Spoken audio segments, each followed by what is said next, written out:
Ok, voy a continuar con el video anterior, cuando estaba hablándote de todo esto, el contexto para llegar al libro de Nehemías, o a las reformas que Nehemías hizo, que son increíbles, y que debemos de tomarlas, ¿no? Y la primera cosa que yo veo aquí es la vida de oración, es de lo que quiero hablarte. Y voy a leerte en el capítulo 1, desde el versículo 1, ¿no? ¿Cómo empieza todo esto? Dice, palabras de Nehemías, hijo de Acalías. Aconteció en el mes de Kisleum, perdón, no sé si se pronuncia así, en el año 20, estando yo en Susa, capital del reino, que vino Ananí, uno de mis hermanos, con algunos varones de Judá, y les pregunté por los judíos que habían escapado. Cuando dice de los judíos que habían escapado, está hablando de los que salieron de Babilonia, ¿no? Dice que habían quedado de la cautividad y por Jerusalén, hablando de la ciudad. Y me dijeron, el remanente está en gran mal y afrenta, y el muro de Jerusalén derribado y sus puertas quemadas por el fuego. Fíjate el reporte que este hombre da, ¿no? Él dice, Jerusalén o los judíos están en gran mal y afrenta, y el muro está derribado y sus puertas están quemadas por el fuego. Dice, cuando oí estas palabras Nehemías, dice, me senté y lloré, e hice duelo por algunos días, y ayuné y lloré delante del Dios de los cielos. ¿Sabes qué? Creo aquí hay algo bien importante. Tú y yo, como hijos de Dios, debemos preguntarnos constantemente al estar en la presencia de Dios, Señor, ¿cómo está tu iglesia? ¿Cómo está el pueblo de Dios? ¿Cómo están aquellos que tú has sacado del mundo para llevarlos a la tierra prometida, ¿no? ¿Cómo están esos que has sacado de Egipto? ¿Cómo están esos que has sacado de Babilonia para llevarlos a Jerusalén? Hablando de la parte en tipología, ¿no? Para llevarnos a reconstruir tu casa, la morada. Pedro habló en Hechos, o Dios por medio de Pedro habló en Hechos 15 acerca de que él volvería, o Dios, o Jesucristo, o el Espíritu de Dios volvería y reedificaría el tabernáculo de David que estaba caído, que es lo mismo que está, es el mismo cuadro de la reconstrucción del templo en Esdras, en el tiempo de Zorobabel, Josué, Esdras, Ageo, Zacarías y Nehemías, ¿no? Es lo mismo. La esencia es la vida, la alabanza y la adoración, y la vida de oración, la intercesión, la comunión. Y la raíz de todo esto es la comunión con el Padre. Dios, cuando sacó al pueblo de Israel de Egipto, le dijo, ¿para qué quieres llevarnos ahí? Quiero tener una relación con ellos, quiero tener comunión con ellos, quiero que me levanten un tabernáculo y tener una fiesta constante, una recreación mutua, ellos conmigo y yo con ellos. Eso está impresionante, y eso es lo que Dios quiere para ti y para mí, que estemos en su presencia y seamos recreados ahí, seamos alimentados, donde le hablamos a Dios, Él nos habla, donde tengamos una relación con Él. Eso es bien importante. Y ahí es, yo te animo a eso. Es importante a veces ver en el Espíritu cómo está la iglesia. No sé si te preguntas eso de repente.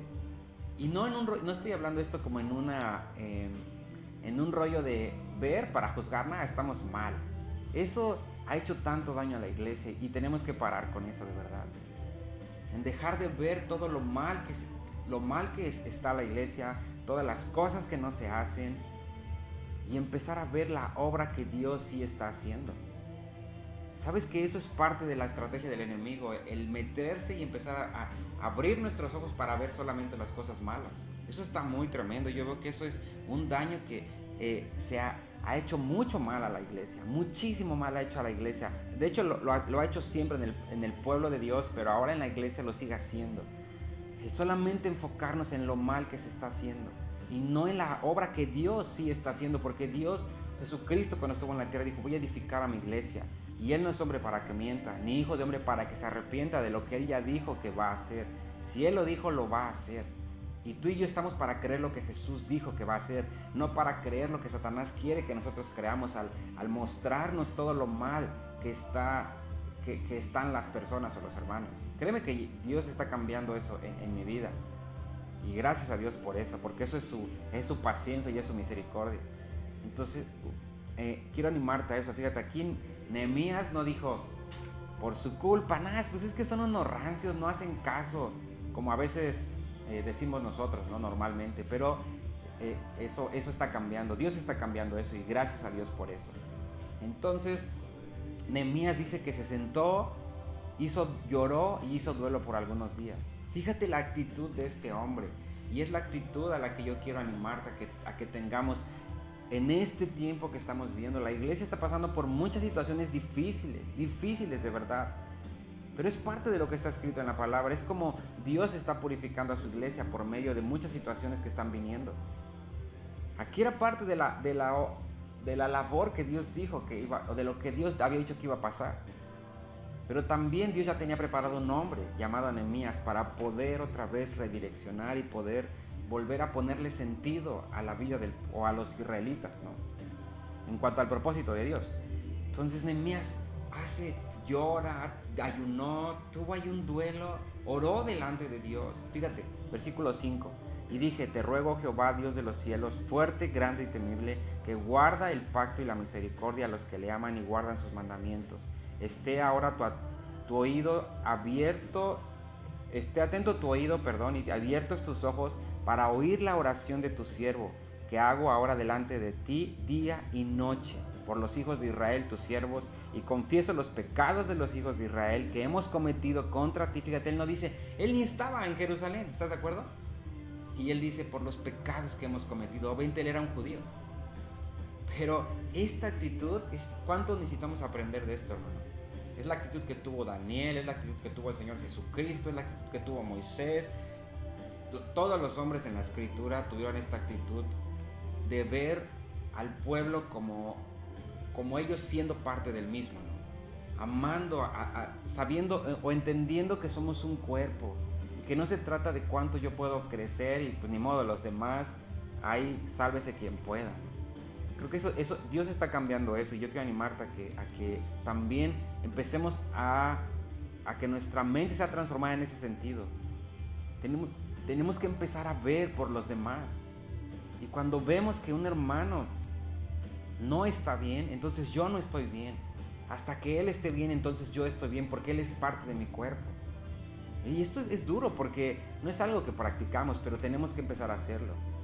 Pero esto es el resultado de la comunión con Cristo, porque Él es así.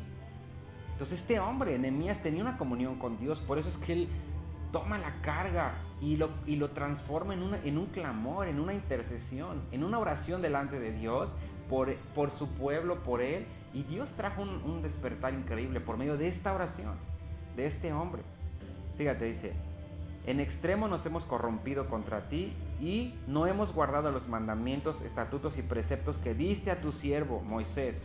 Acuérdate ahora de la palabra que diste a Moisés tu siervo, diciendo, si vosotros pecares y yo os dispersare por los pueblos, pero si os volvieres a mí y guardares mis mandamientos y los pusieres por obra, aunque vuestra dispersión fuera hasta el extremo de los cielos, de ahí os recogeré y os traeré al lugar que escogí para hacer habitar allí mi nombre. Qué tremendo es esto. Dios ha dicho que Él iba a hacer habitar su nombre en la iglesia. Y tú eres parte de la iglesia, yo también. Y Dios dijo, ahí voy a poner mi nombre. Eso está muy tremendo. Fíjate, Nehemías era listo, era entendido en la palabra. Él solamente le recordó a Dios lo que él había dicho para con el pueblo. Eso, sabes que no hay mayor. De hecho, la intercesión eficaz es cuando le recordamos a Dios lo que Él ya dijo. Esa es la intercesión que Dios así responde. Porque Él ha dicho muchas cosas increíbles, pero cuando ignoramos la Escritura, porque no tenemos comunión con la palabra y con Dios, entonces, ¿cómo podemos recordarle a Dios lo que Él ya dijo si no lo conocemos? Entonces, la lectura de la palabra, pero no como nada más obtener letras, sino recibir las palabras que son espíritu y que son vida, que están escritas en ese libro llamado Biblia, ¿no? Jesús dijo, las palabras que yo les he dado son espíritu y son vida. Entonces, hermano, tienes que recibir esto cada día. No te conformes solamente con recibir conocimiento. Cuando vayas a la presencia de Dios o cuando vas a una reunión donde la palabra va a ser expuesta, tienes que decirle, Señor, quiero recibir las palabras que son espíritu y son vida. No te conformes con menos, de verdad te animo a eso. Y aquí Nehemías le está recordando a Dios lo que él dijo desde el tiempo de Moisés. Y obviamente Dios respondió, increíble. Pero ¿sabes qué? Quiero regresar un poquito, que es en donde quiero enfocarme. Dice aquí que los muros estaban derribados. ¿Sabes? La Biblia en muchas partes de la Escritura habla acerca de los muros como la protección de una ciudad. ¿Te acuerdas de Jericó, no? Estos hombres de Jericó estaban tan confiados de que nada podía pasarles a ellos como ciudad, porque sus muros eran algo increíble, ¿no? Gruesísimos, o sea, era una ingeniería increíble, sus muros. Y su confianza estaba puesta en eso. Y así era en la antigüedad, en todo. Los muros eran lo que determinaba la protección del pueblo, ¿no? Ahora piensa en eso. Aquí está esta ciudad, que es la ciudad de Jerusalén, con el templo y todo, pero no está protegida. ¿Por qué? Porque no hay muros. ¿Y sabes por qué? Es porque el pueblo se olvidó las palabras de Dios, porque por medio de Zacarías Dios dijo: salgan, es seguro, vayan allá. Dice, no hay muro, dice, pero yo voy a hacer un muro de fuego alrededor de ustedes. O sea, Dios estaba diciendo, cuando lleguen ahí van a ver que no va a haber protección alrededor, pero yo seré su protección. Pero ¿sabes qué? Cuando llegaron ahí se les olvidó esa palabra. Y obviamente, miren, hay muchas cosas aquí bien importantes, ¿no? Los muros tienen que ver con la vida de oración, hablando de una iglesia, del pueblo de Dios. Isaías 62:6 habla de esto, ¿no? Dice que él ha puesto guarda sobre los muros que no callarán, haciendo referencia a que los muros tienen que ver con la vida de oración. De verdad, hay muchos versículos que hablan acerca de esto. Y todo lo que pasa alrededor de alguien que está intercediendo o que está constantemente orando. Porque según esto dice que, hablando de los muros, alguien que está orando es alguien que su vista se hace más amplia y puede ver cosas que vienen hacia la iglesia, hacia el pueblo de Dios. Y entonces puedes decir: hey, ¿qué creen? Viene esto, necesitamos hacer esto porque se avecina esto. Allí es donde estaban los centinelas, en los muros. Y está hablando de la gente que ora, dice que son los que tienen una vista más amplia. Pero ¿sabes qué? Esto no es un llamado. Yo quiero insistir mucho en esto. Me he dado cuenta que Satanás ha sembrado una mentira ahí, creyendo que la vida de oración es solamente para un grupo de personas que Dios ha llamado. Eso no es así. O bueno, no es lo que la Biblia enseña. La Biblia enseña, dice, que todos nosotros, los que hemos creído en Cristo, según Isaías 56:7, somos llamados su casa. O nuestra identidad, lo que nos define es que somos su casa de oración. Dice para todos los pueblos, no está diciendo para unos cuantos, para los que yo llame. No, tú has creído en Cristo, tienes que tener una vida de oración fuerte. Una vida de oración fuerte. Porque ¿sabes qué? Eso te va a beneficiar a ti, pero va a beneficiar a la iglesia, porque eso hace un cerco alrededor de la iglesia. La vida de oración es una protección increíble alrededor de la iglesia, del cuerpo de Cristo, de las familias, de todos los que componen la iglesia. Qué importante es eso, porque así el enemigo no entra. Es difícil que el enemigo entre cuando hay una vida de oración fuerte. De verdad. Y si llegara a pasar ahí por la oración, entonces podemos ver el poder de Dios sobrenatural sobre nuestra vida, sobre los asuntos que puedan pasar ahí. En serio, la oración es vital. Y aquí el punto de lo que está pasando es que la vida de oración en el pueblo no existía. No existía. Aunque sabían que el templo era para eso, pero en su realidad no existía eso. Y eso está muy tremendo porque, mira, los sacrificios funcionaban bien. Pero que está raro, ¿no? Porque funcionaban los servicios, pero su vida de comunión no existía. Y eso está muy tremendo porque no podemos encontrarnos llevando a cabo un servicio dentro de la iglesia, una actividad, algo ahí, hasta tal vez compartir la palabra y no tener una vida de oración fuerte. Entonces no va a funcionar. Eso hace que la iglesia esté desprotegida y el enemigo va a entrar y va a hacer estragos ahí, va a hacer lo que él quiera. Entonces lo único que yo veo que trae un cuidado y una protección a la iglesia es la vida de oración. Hasta por conveniencia es importante que empecemos a invertir más tiempo en la vida de oración. De verdad, hermanos, yo los quiero animar a eso. Cuando alguien te invite a orar, es la mejor invitación que puedes tener, el que alguien te invite a orar. Es lo mejor. Es mejor que te inviten a una fiesta, es mejor que te inviten al cine, es mejor que te inviten es mejor que cualquier cosa el que te digan te invito a orar. Deberás decir sí, voy. Dejar todo lo que está cualquier otra cosa que tengas que hacer, tendrías que dejarla por ir, porque es una invitación celestial, es una invitación divina que va a traer un beneficio a tu vida y a la vida de los que te rodean. Pero a veces no podemos dejar de hacer cosas que solo están trayendo un beneficio personal para nuestro yo, nuestro ego, por invertir en la vida de oración. Entonces eso no, yo veo que Satanás ha distraído nuestro enfoque, nuestro corazón de esta realidad, de invertir más tiempo en la vida de oración. Y sí creo que hablo en mi contexto, siento que los muros están derribados, pero también tengo la seguridad por la palabra que Dios va a empezar a edificar, está empezando a edificar esos muros. Y yo lo que quiero animarte es a que tú seas parte de eso. ¿Cómo? Empieza a orar y empieza a juntarte con otros amigos, con otros creyentes, a orar también. Eso es bien importante. Es lo que Nehemías hizo. Voy a hacer otros videos donde voy a hablar de un recorrido que él hace por la ciudad cuando ya después el rey le da permiso de regresar a Jerusalén y de empezar a hacer algo ahí. Hay cosas ahí importantes que él empieza a hacer, pero te las voy a hablar en otros videos. Pero ahora quédate con esto. Dios te llamó a ser un hombre y una mujer de oración. Antes que cualquier otra cosa. Él dijo, mi casa será llamada casa de oración.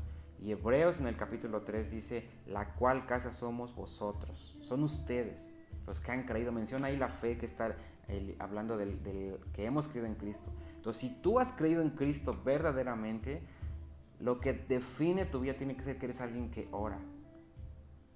Tienes que ser alguien que ora. Y no por los alimentos nada más, sino alguien que ora a favor del cuerpo de Cristo, a favor de la iglesia. En tu casa y cuando vas a la iglesia, a la reunión de oración, estás ahí, aportas, estás ahí involucrado en esto. De verdad, mi hermano, yo te quiero exhortar a eso. Es tiempo de que inviertas más tiempo en tu vida de oración. Si no te va a alcanzar para mantenerte en todo lo que estamos por vivir, ¿no? Solo tu vida de oración va a ser un cerco alrededor de ti, una protección de todas las cosas que se avecinan, ¿no? Entonces, termino con esto. Cuando el pueblo de Israel estaba en Egipto, en la última plaga, ¿no? Cuando el ángel de la muerte iba a pasar ahí, ¿te acuerdas qué fue lo que Dios les mandó? Y se tienen que partir el cordero y todo esto, y se tienen que tener comunión. Eso habla de la comunión. Y dice, mientras todo esto está pasando afuera, ustedes tengan comunión conmigo. Disfrútenme. Hermano, estamos por enfrentar muchas cosas, ¿no? Ya pasó una pandemia difícil. No sé cómo fue tu experiencia, pero solo son pequeños inicios de lo que va a empezar a pasar realmente. Ahora, piensa en esto, cuando pasó la pandemia. Mientras pasaba todo este caos, ¿tú estabas disfrutando al cordero? ¿Te estabas comiendo al cordero? ¿O qué estabas haciendo? ¿No? Entonces, ok, tal vez ya no pasó eso. Tienes que empezar a volver a enfocar tu vida. Entre más avanzamos en la historia y más empiezan a pasar cosas que están escritas en la palabra, tú tienes que hacer lo que Dios le dijo al pueblo de Israel. Tener comunión. Cómete al cordero, invita a otros y cómanse el cordero. Cómanse el cordero. Esa es comunión. Ahí está la lectura de la palabra, la oración, la alabanza. Todo está en esta cosa que se llevó a cabo ahí, ¿no? En la Pascua, en todo lo que pasó ahí. Eso es lo único que va a guardar tu vida y mi vida de todas las cosas que se avecinan, ¿no? El que nosotros podamos estar comiendo de Cristo. Mientras el mundo se está cayendo, nosotros estamos en un disfrute. Eso me impresiona de Dios. Ese es el Dios en el cual tú has creído. El cual, aunque alrededor Él está provocando un caos, porque Dios es el que tiene el control de todas las cosas. Mientras Él está alrededor provocando muchas cosas, por otro lado le dice a su pueblo, tú disfrútame a mí, cómeme a mí, habla conmigo y yo hablo contigo. Ese es tu Dios. Que Dios te bendiga.